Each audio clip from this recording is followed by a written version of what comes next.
इस समय सबसे ज्यादा चर्चा में है मध्य प्रदेश का उपचुनाव।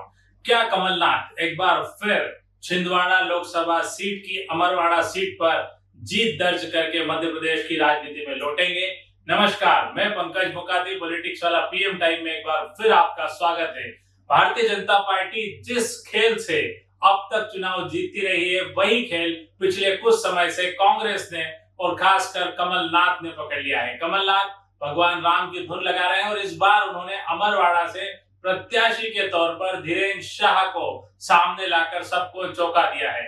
धीरेन्द्र शाह इसलिए फेमस है क्योंकि वे अमरवाड़ा के अंचल कुंड धाम के जो मुख्य पुरोहित हैं या जो बाबा हैं, उनके परिवार से जुड़े हुए। अंचल कुंड धाम तो एक बड़ा धाम है, आदिवासियों के लिए बड़ा पूजनीय है और इस परिवार के किसी आदमी का चुनाव मैदान में उतरना यह माना जा सकता है कि आस्था के प्रतीक इस धाम के किसी व्यक्ति का चुनाव लड़ना एक बड़ी बाजी उलट सकता है। और भारतीय जनता पार्टी, जिन्होंने कांग्रेस के विधायक कमलेश शाह को अपनी पार्टी में शामिल करके फिर से टिकट दिया है और इस कारण यहाँ उपचुनाव हो रहे हैं, ऐसे में अमरवाड़ा की जनता क्या वापस कमलेश शाह को चुनेगी या अपनी आस्था वाले अंचलकुंड धाम के परिवार के सदस्य धीरेन्द्र शाह पर अपना प्यार बरसाएगी? सबसे बड़ी बात यह है कि अंचलकुंड धाम में खुद दर्शन करने अमित शाह छिंदवाड़ा चुनाव के वक्त आए थे और उन्होंने जिस महंत से, मतलब अंचलकुंड धाम के प्रमुख से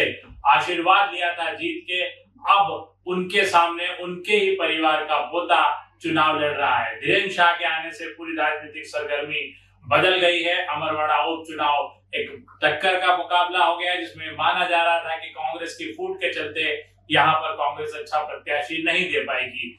धीरेन्द्र शाह एक सरकारी नौकरी कर रहे थे किसी सहकारी समिति में।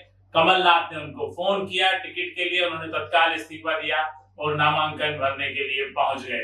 यहाँ पर मुकाबला जोरदार होगा। इसके पहले हम जान लेते हैं कि अंचलकुंड धाम क्या है। अंचलकुंड धाम 200 वर्षों से चलती हुई एक धुनी वाला दरबार है और इसे स्थापित किया था, ये जानकर आपको और आश्चर्य होगा, बाबा कंकाल दास जो यहाँ के मुख्य महंत थे, उनके बारे में ये जानकर कि वे बहुत बड़े संत हैं, ज्ञानी हैं, ध्यानी हैं और यहाँ पर ध्यान लगा के बैठे हैं। दादा धुनी वाले खुद खंडवा से आए और उन्होंने यहाँ पर धुनी प्रज्वलित की और बाबा कंकाल दास के लिए आशीर्वाद दिया। तो ये माना जाता है कि दादा धुनी के आशीर्वाद से, बाबा कंकाल दास के तप से ये अमर अखंड धाम लगातार चल रहा है। इस धाम की विशेषता को देखते हुए लोगों की बड़ी आस्था है और खासकर छिंदवाड़ा और आसपास के आदिवासी समुदाय के कोई भी काम, धार्मिक काम इसी आश्रम से होते हैं। अब देखना होगा कि चुनावी मुकाबले में क्या जनता उसी आस्था के साथ इस परिवार के धीरेन्द्र शाह को वोट देती है या वो भारतीय जनता पार्टी के उम्मीदवार कमलेश शाह को चुनती है।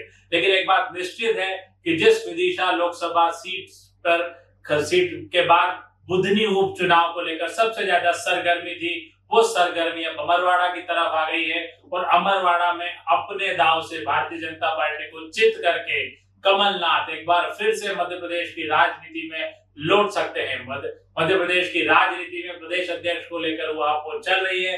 ऐसे में कमलनाथ की वापसी भविष्य में कई नए रणनीति को अंजाम देगी। हमें देखना होगा कि अमरवाड़ा का परिणाम क्या होता है और कमलनाथ का ये दाव कितना चलता है। आज के लिए इतना ही। अगली बार फिर एक नए विषय से आपसे रूबरू होंगे। हमारे चैनल को लाइक और सब्सक्राइब करना ना भूलें। शुक्रिया।